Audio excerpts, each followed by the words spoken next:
Hello, everyone, and welcome tonight for a very special occasion where we are talking about a certain animated movie that kind of took internet by storm when it first came out, and with me having some pressure for a certain family member wanting us to cover this, I just felt Mhm.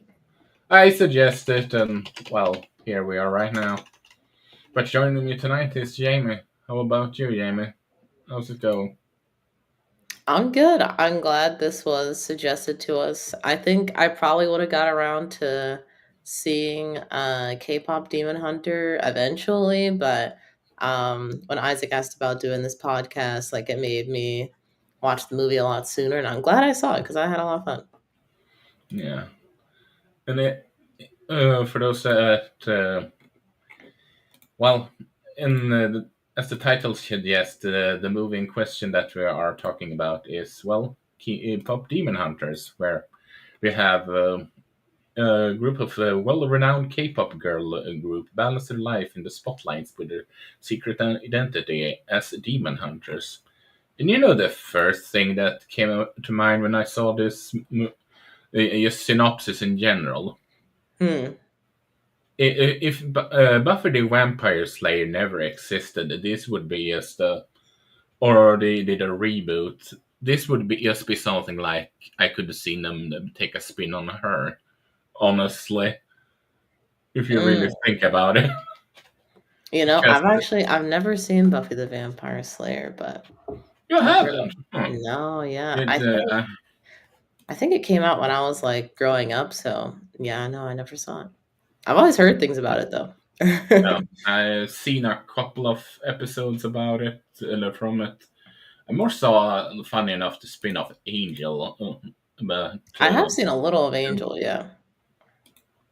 yeah, that's as you said, as I said, the spin-off of Buffy. But anywho, and I have to say, this is, uh, but anyway, uh, what are your first impression of the movie when you saw it outside of being happy that you saw it early, so to speak?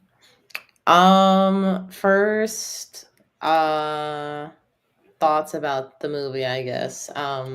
I really liked it. I had a lot of fun with it. Sony Animation is really like coming into its own and starting to really, I think, make a name for itself.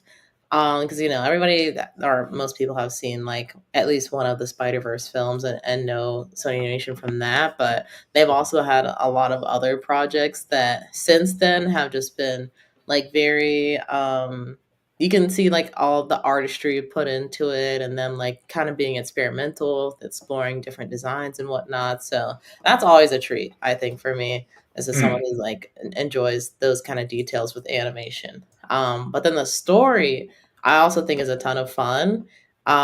It's I think the kind of kids movies that I felt like I grew up with.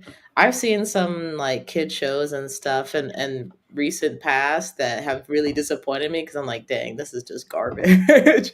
But Uh, I feel like this movie is like this is more of what I would want kids to watch and kind of see that kind of thing because I think it's fun. Excuse me. There's also some like seriousness to it and like talking about like identities and things like that. Things that kids would yeah. naturally like have to learn about at some point. I think this does it in a really like gentle way where it's like, if you're a kid, like you're not going to be too stressed out about it, but I think growing up if a kid like watches this over and over again, like I grew up watching Shrek over and over again. It's like you just catch on to like more little things, and I think this would be a great movie for like a kid to go back to and continue to watch. And then the music was just it was super catchy and fun. So like all around, this was a really fun movie, and I'm glad I saw it. Yeah, it's uh, it's funny that you mentioned about the whole identity and all that. Yes, because I saw it with one of my sisters when I checked it out, and she pointed out a good, rather interesting thing, and it's we can go into the spoiler, but it felt that one key theme of the whole thing was insecurity, so to speak, Hmm. and which we can go later down the line for the, I guess, spoiler section if so later on. But Yeah. as someone that is not that big into K-pop myself, I just looked at this and yes, okay, this could be cute. Let's just watch it. And while I don't have any, I don't want gonna suggest watching it again. I can't say that I'm mad seeing it either. It's just a cute little flick the that just harm less, and it gave me a lot of chuckles. I'm not gonna lie. Yeah, I think it was a lot of fun. Especially Although, like oh, go ahead. yeah, yeah, but go ahead, go ahead. I was gonna say, like growing up watching like High School Musical, and I would watch that over and over again. Like I could easily see this being like some kid now growing up, like this being their High School Musical that they watch Yeah, over and over, and like they sing the songs and like get into the story. Like I could totally see that. yeah. It's funny that you mention about the whole High School Musical because one thing about this movie that made me confused is why wasn't this theatrical? I'm Mm, genuinely, I'm serious. I don't know if there was a theatrical release in the US or not, but I just feel K-pop is extremely big as of right now. yeah. Sony Animation is a huge name currently with Into the Spider-Verse, although I can admit that I haven't seen them myself because I'm Oh, but it's because of my epilepsy, and I don't know if yeah, that makes the sense. experimental, the whole Flash stuff can. That's why I haven't seen Cyberpunk Edge Runner either, for Mm, example. that's So fair. I Um, am very, you but yeah, know, I guess as far as your question why this didn't have a theatrical release, um, it's a good one because on the one hand, other like Sony animated movies, like I think Meet the Mitchells is one of them. That was also like a yeah, Netflix exclusive, I believe. So I'm wondering if maybe they just have a deal with Netflix where like they'll help them put together the movie or at least just get distribution rights and they'll get that kind of money for it. But on the other hand, you are right that like K-pop is really huge right now, and I think they definitely could have made a lot of money from it. However, with the timing that it released right now, like Lilo and Stitch is out, I think, Superman just came out. Not that this would be like directly competing with that, I guess, but that's another one that like kids might want to go see. Jurassic Park, like all this stuff. Like there's been a ton of just movies and shows that have come out this month or like within the past couple months. So that is I guess something to consider as far as competition goes. But I think like honestly, and this might be controversial of me to say, but I think Netflix movie and show premieres can be almost as big, if not bigger, than movie premieres, at least as far as like notoriety and things go. And then I don't think anybody outside of like the showrunners or like the movie producers really know how much money is like being pulled in from people watching stuff on Netflix. But clearly, like they're greenlighting new projects and stuff all the time. So it's gotta be pulling in something.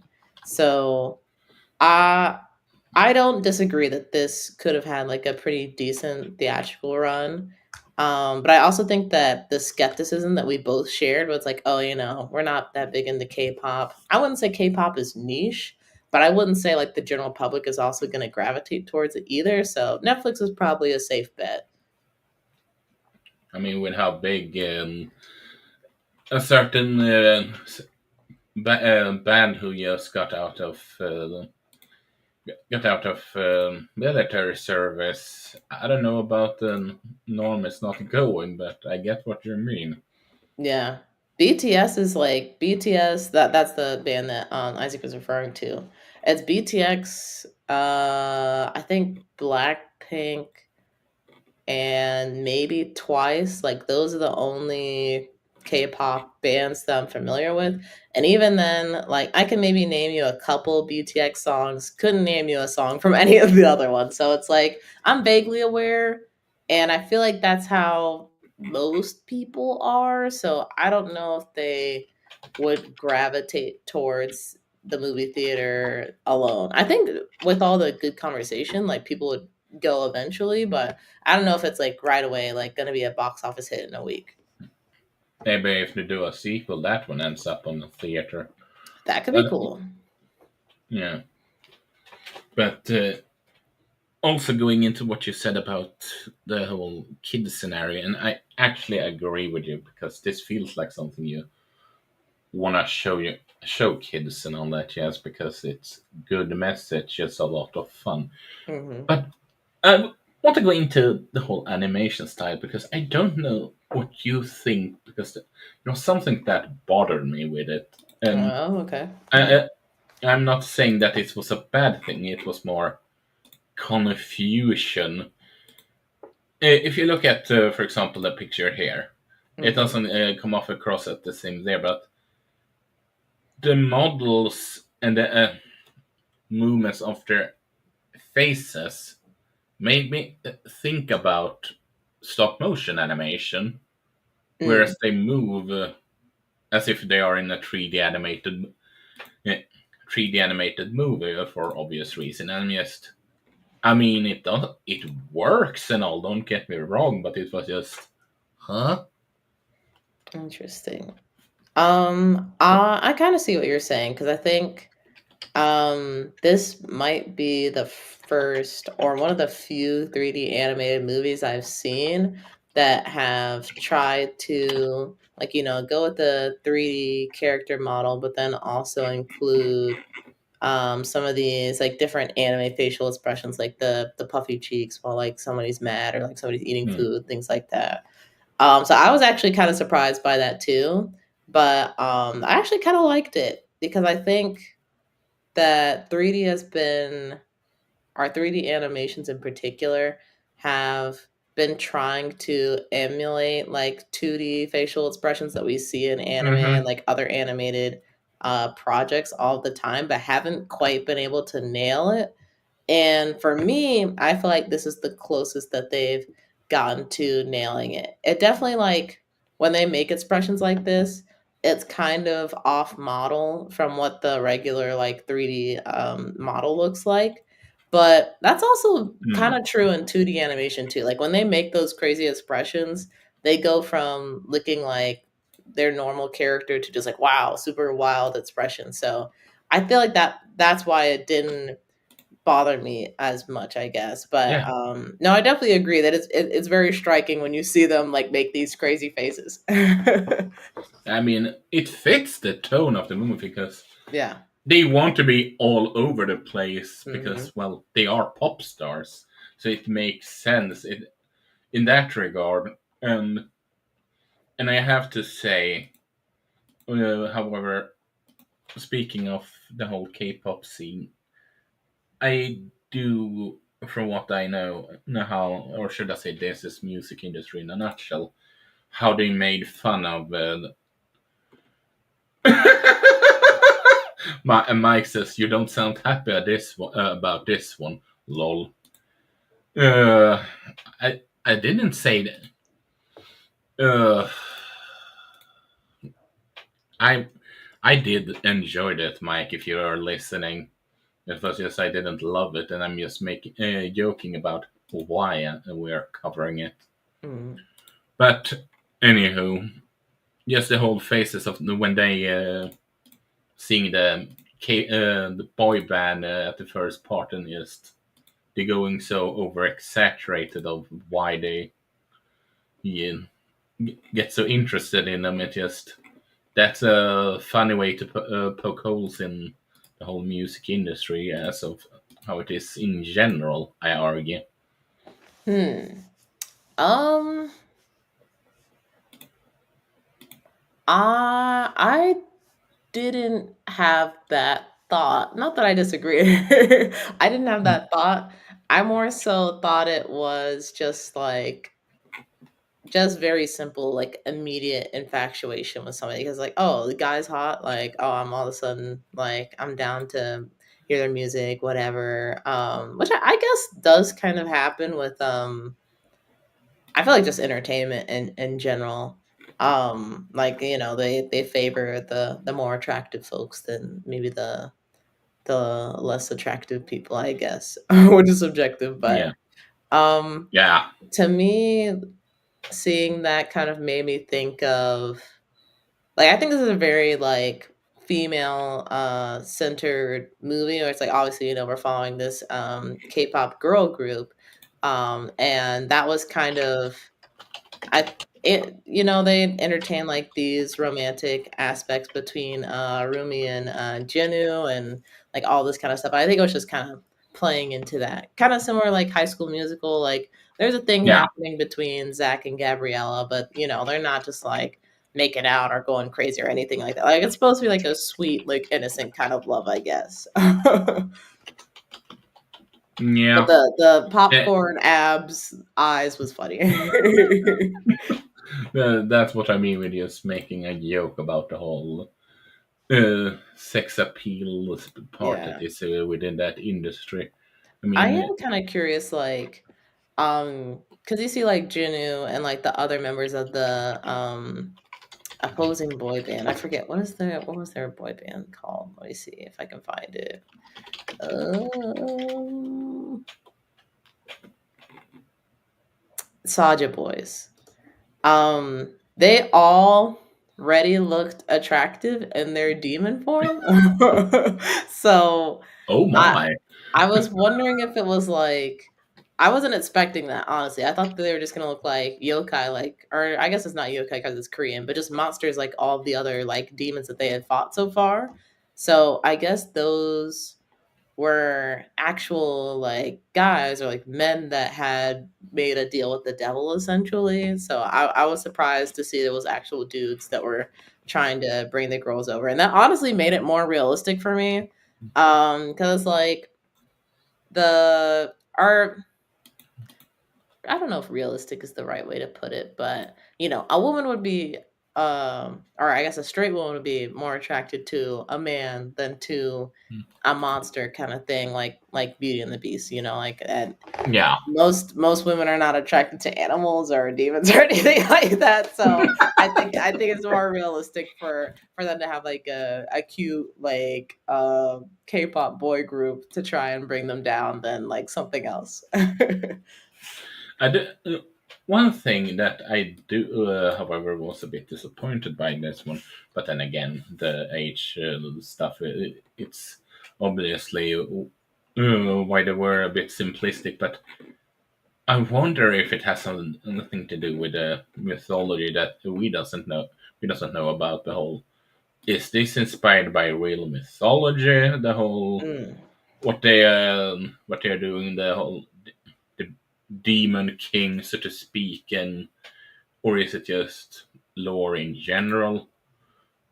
I We can go into spoilers now, but the or do you have anything else to say, non-spoiler related? Um, no, yeah, let's just go for it. Yeah, their last Soldier Boys last their real costume, so to speak. Yeah. Yeah, it apparently, according to my sister, if her memory serves her right, that costumes is sort of like Korea's version of the Grim Reaper in terms of look and all, and that cat and that cat that Oh, looks straight out of from Alice in Wonderland, and that yeah. weird the bird Mhm. sorry, not was is from mythology. So and I actually thought in Juno was the bird and he came to see her, but then the bird never changed into anything. So I'm like, oh, it's literally just a bird. yeah, Yeah, I thought that too for a second. I can agree. I can. I'm with you on that. Mhm. So, I, and I I'm with you though. I do think I wouldn't say I'm disappointed that they didn't go into like I guess real mythology or kind of like build up the mythology of like where what these demons are, like that kind of thing. But it did make me more interested to like find out more. Like, is this actually based off of something, or did they just kind of create their own like mythos for this film? I'm sure there are like bits and pieces that are at least borrowed from like real Korean like mythology, but yeah, the cat was definitely I had questions about the cat. At first, I was, like, kinda terrified because it does look kinda creepy, but then, like, it just starts doing stupid cat stuff, and I'm like, "Oh, this guy, he's just a little fuzzy he's like a little fur ball, he's a little friend." And, I love it, I love the cat. I like the cat. I kinda wish the bird did a little more, but the bird was cool too. yeah, and of course they had a reverse joke about the cat didn't push away something, but instead trying to lift that thing up instead. Mhm. That But was funny. which, but I don't. What was I gonna say? Now I'm just lost in thought. The music, however, Mhm. what your thought about that one? I really like the Uh, music.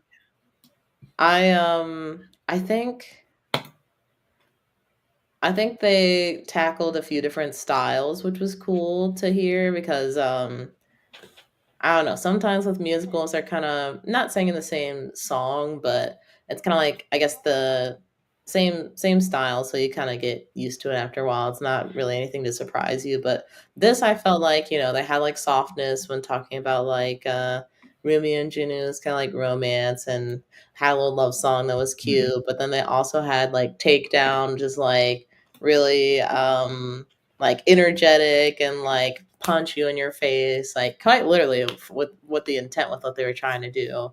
And I really like the anthem that they started with at the beginning too. That was great. Yeah, I really liked a lot of the music that was in this.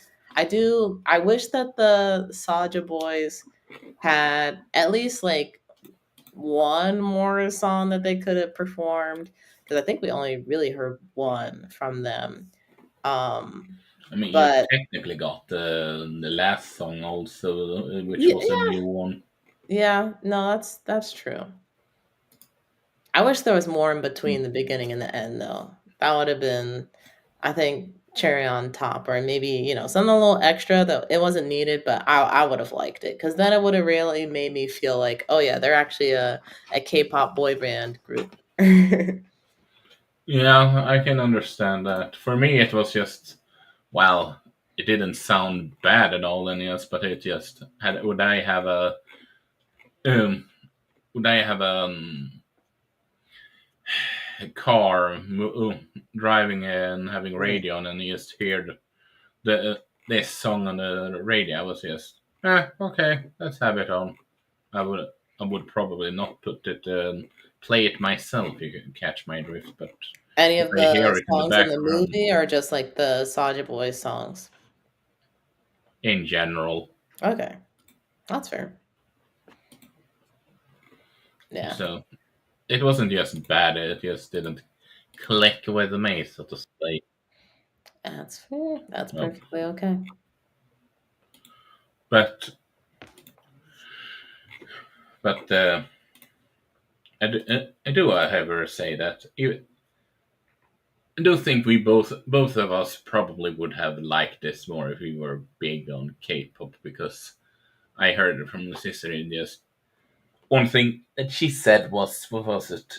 It shows that the ones working on it had were fans of K-pops, and on that regard, I can appreciate it more because I always like it when a movie doing their best or show doing their best to.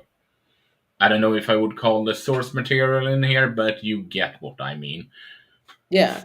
No, yeah, I absolutely get what you mean. I think that when you have like movies like this or even video games recently with like Expedition 33 for me, having the creatives like actually have like some kind of emotional or intellectual tie to what they're working on and have it come from like a genuine place instead of just like, oh, the board wants us to make like a K-pop movie, so I guess we're just going to make a K-pop movie. For them to actually like be K-pop fans and like be ingrained in K-pop culture, I think kind of comes through in the movie and makes it feel more authentic. Because even though like I'm removed from K-pop culture and like I'm vaguely aware of certain things, but don't know everything that there is to know about like being a K-pop fan or anything like that. But I felt like the energy and was like entertained by like the different things that the fans were doing. I'm like, oh, okay, like I could probably see that being a part of like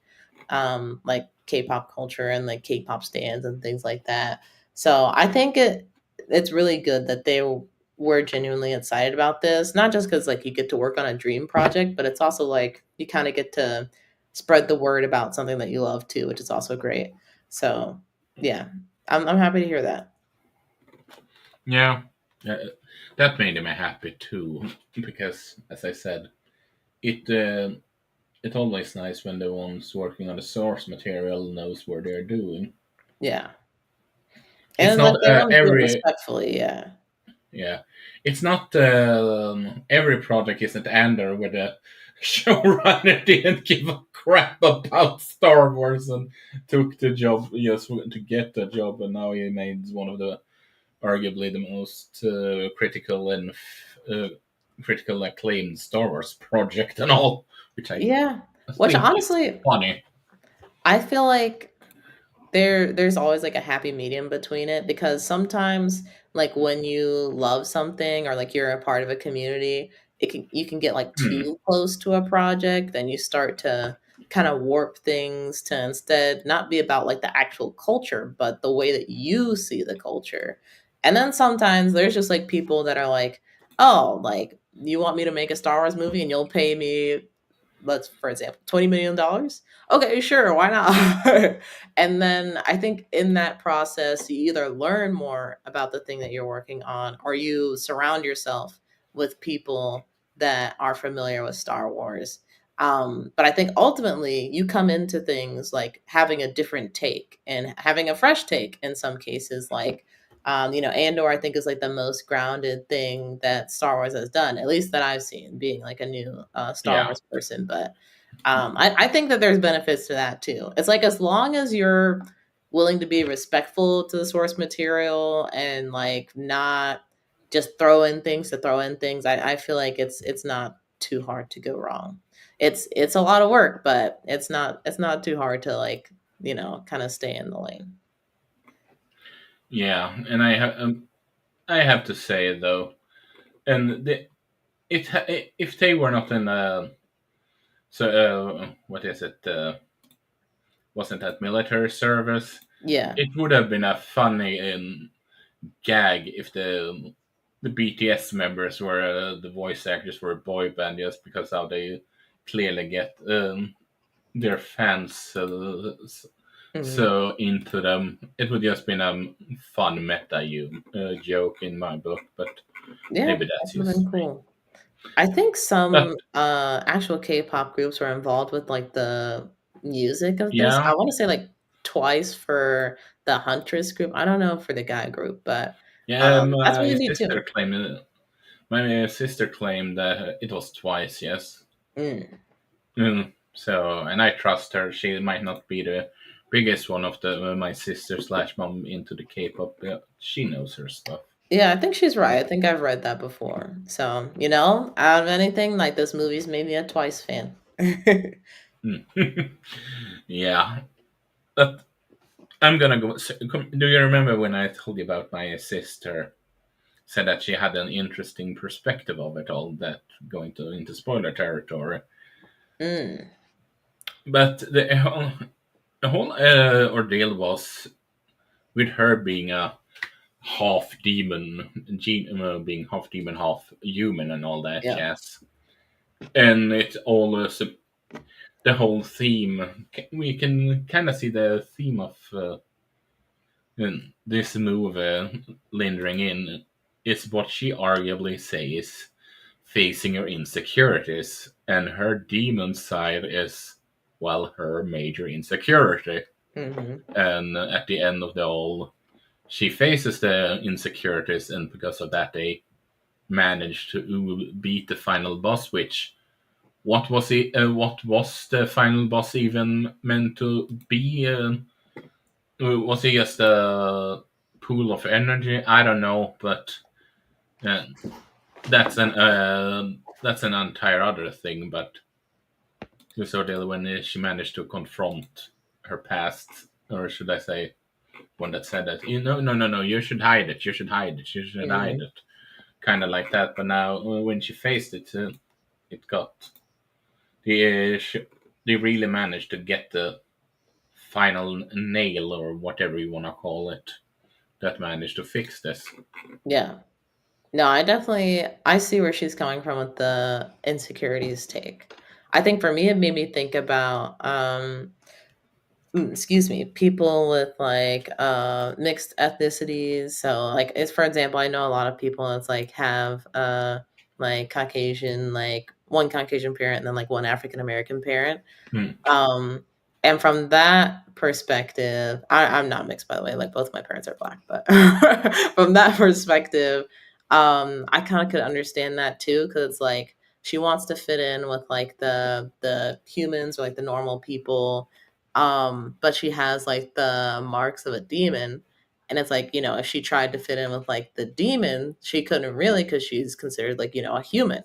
So it's like she's stuck in between worlds, and at the beginning of the movie doesn't really know how to handle it. So I thought that that was really cool to see too, because like I guess there's that perspective. There's also like um kind of makes me think of like a common story told for like young like girls being in school, and Hmm. kind of like Mean Girls, for example, like wanting to hang out with like the popular kids but not being cool enough, and you change yourself to the point where it's like you can't even recognize yourself anymore, but now you're like a part of the cool kids, but at what cost, kind of thing, you know? So I feel like there's a lot of different ways you can interpret like her like half human, half demon side of the story that I think is really cool. And I was actually really surprised that they kind of pulled this twist. Like I thought that the main Hmm. conflict was going to be just like, them fighting the guy, K-pop demon group. But to see that like she Saya boy. also had, yeah, the Saja boys. To see that she also had like a little bit of a skin in the game as far as like if you banish all the demons, kind of what happens. And her assumption was that she was gonna lose the mark. So I don't know. I'm like, if you're half demon, that maybe you'll lose more than just the marks. But I thought that Hmm. was really interesting too, to kind of like raise the stakes a little bit. Yeah, I agree. I can agree. But I do believe at the end of it all, it did its job. It might not be Shakespeare, but it did its job, I argue. Yeah, I think so too. I would definitely like I would love to see another like story to come from like the K-pop Demon Hunters, or even just like another Sony animation movie, because I feel like they've been killing it as far as these like more kid-friendly movies go. So I would just love to see them continue. I think they've been doing a great job. Yeah. And with how big the whole movie was when it came out, or to an extent, at the same time still is, I see it constantly talked about. But it's I wouldn't be surprised if we get the sequel in, well, animation takes a while, so 2 years. Yeah, maybe something like that. That would be So cool. yeah. Do you have anything else to talk about? Mention this before we round up, Jamie. I guess just kind of talking about the Huntrix or Huntrix girls in general, because we talked about Rumi a lot, because Rumi is the main Yeah. character. But I think Mira and Zoe, I really like the both of them. Mira's the kind of more edgy one with the pink hair, I believe, and Zoe's the one with Yeah, the darker hair. I liked what they brought to the group as far as their personalities, like yeah, their sense of humor. Yeah. yeah. They And have the names. yeah, yep, that's convenient. And I feel like the sisterhood that they were able to bring or to build as a part of being in this group. I think that's something that's really great too, and really great to see. I think for like young ladies growing up too, because having something like that is not something that I guess everybody kind of gets, but it's something that you should keep in mind. Whether it's like a girl like building a little girl group to have people to turn to like during times where it's like Rumi's holding on to the secret, she wants to tell them but she's afraid, or just like building a group of people around you in general. It doesn't have to be like people with the like same sex or anything like that. I think that was really awesome to see because uh I feel like at least in the culture wars internet side of things, so honestly most people probably don't know about it, but if you're on the internet a lot you'll see like there's always somebody that's trying to like tear women apart or like have these different perspectives on women that aren't necessarily about real life, but especially in the age that we are now where like a lot of people use social media, a lot of young people especially, and like they're trying to base their image off what they see on social media, so they might be a little bit more like hostile to other girls in their group, or maybe they have to be a certain type of girl to be their friend or things like that. I think that having such a diverse group of people, like kind of come together like this, I think is good because it shows like something more real, and also that you don't have to be friends with people that are exactly like you. Like everybody has their own strength, and bringing that to the group is going to make you better than if you all were the same, basically. So I like that message too, and I like those two characters. I kind of wish that Yeah, we could dig into them a little bit more, but I like what the story did with Rumi. So I like maybe next time we'll do something with Mira or Zoe. yeah, yeah. Yeah, pretty much nailed it. I feel. Thank you, thank you. Yeah, Oh, yeah, that's all I yeah, had. If you haven't seen this, and for some reason you're in the spoiler part of the video, definitely go back and watch the movie. I feel like you'll still get a ton out of it, and it was a lot of fun to yeah, watch. yeah. So yeah, please I check can it tell out. you. Yeah, I can say it's a fun watch. Who knows? Maybe you get into K-pop when you after you watch it. Yeah, maybe so, maybe so. But that being said, then Jamie, where can people find you? You guys can find me at swiper_prime. That's where I am doing some playthroughs. I'm playing through Okami right now. I've been streaming Expedition 33. I actually finished it. I think it was almost two weeks ago now. So we're digging back into Metaphor and some other indie games. So yeah, tune into that Ikafor. channel. And then also on the Swiper Shampoo channel, I'm getting ready to. I'm actually going to make a video talking about how much I like Expedition 33. So stay tuned for that. All my Expedition 33 glazers. Nice. And well, you can find Taco as per usual, and you can find me at my own, or should I say not own, but personal channel where I probably started Let's Playing, which is Swedish Emblem.